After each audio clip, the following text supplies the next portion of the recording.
Are emotions and feelings the same? It absolutely positively is. You sure?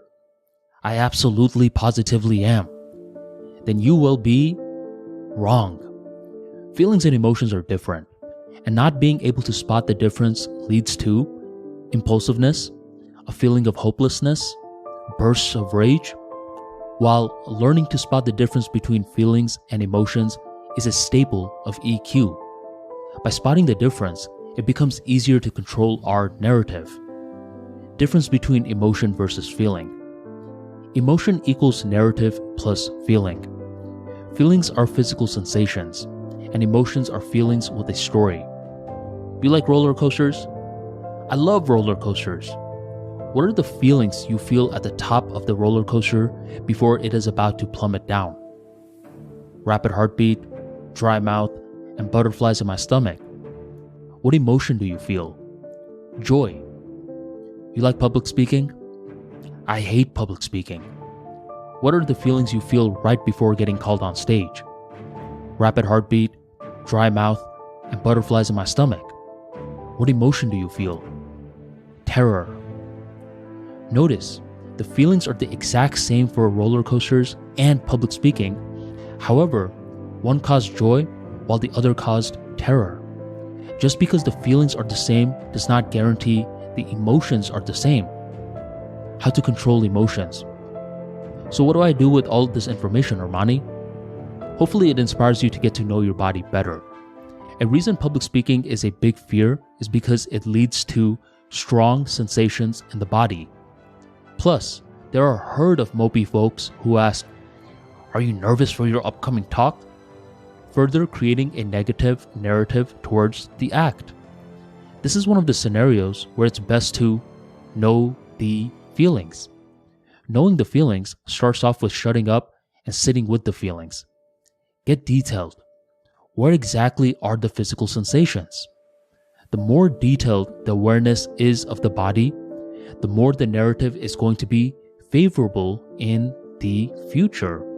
Often, the emotion defaults to negative due to past conditioning and not knowing any better. Someone may be scared but has no clue why. When you ask them to feel their feelings, they are like, "Wow, I was being silly. There really was nothing to be scared of." How to understand feelings. There are multiple ways to understand feelings. There's body meditation.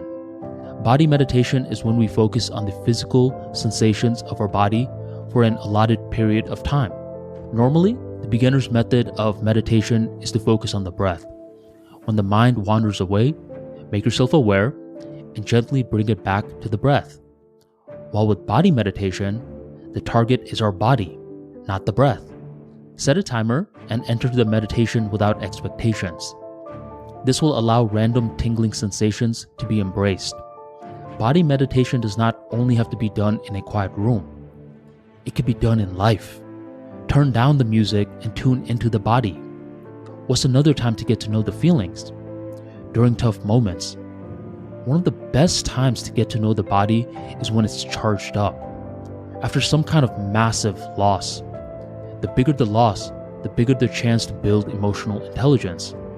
When we shift our focus from dwelling on the loss to tuning into the body, the loss becomes a blessing in disguise.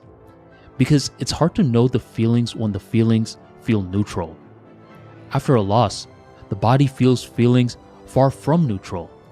In that charged state is when a person learns the nuances of the feelings. Using emotions and feelings to improve bravery. What defines bravery? If someone went to the store to buy groceries, is that a brave act? No. Why not? Because that's an ordinary act. What defines ordinary? It's an activity that does not generate any unusual feelings. One reason I entered Toastmasters a few years back was because I felt a lot of charges in my body before a speech. I thought it would go away once I got more practice. However, the charges didn't go away much.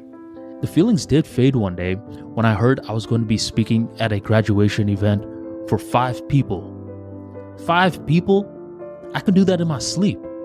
Not a stressful act at all. I showed up filled with food in a tight suit and gave the talk.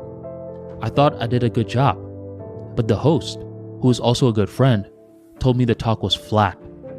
"You feeling okay, Armani? There wasn't any magic in this talk." What was different, I thought. Oh, I know. No feelings. Feelings become a blessing when we use it to become brave. The more we run toward the physical sensations rather than away, the more we realize we have a source of creativity, energy, courage on demand. Building emotional intelligence. Emotional intelligence is a field that is difficult to learn in a formal atmosphere.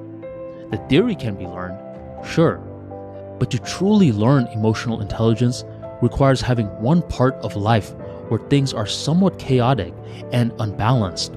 If every action in the day is similar to going to a grocery shop, then it will be difficult to spot the difference between emotion versus feeling. During hardships, battles, and conflicts are when the body is charged. During that stage of high charge, the body realizes that it has no choice but to tough it out. At that moment of toughening it out, they realize, whoa, if I have no choice but to tough it out, how about I do it with an observing attitude rather than a mopey attitude? And at that moment is when they understand their emotions in depth.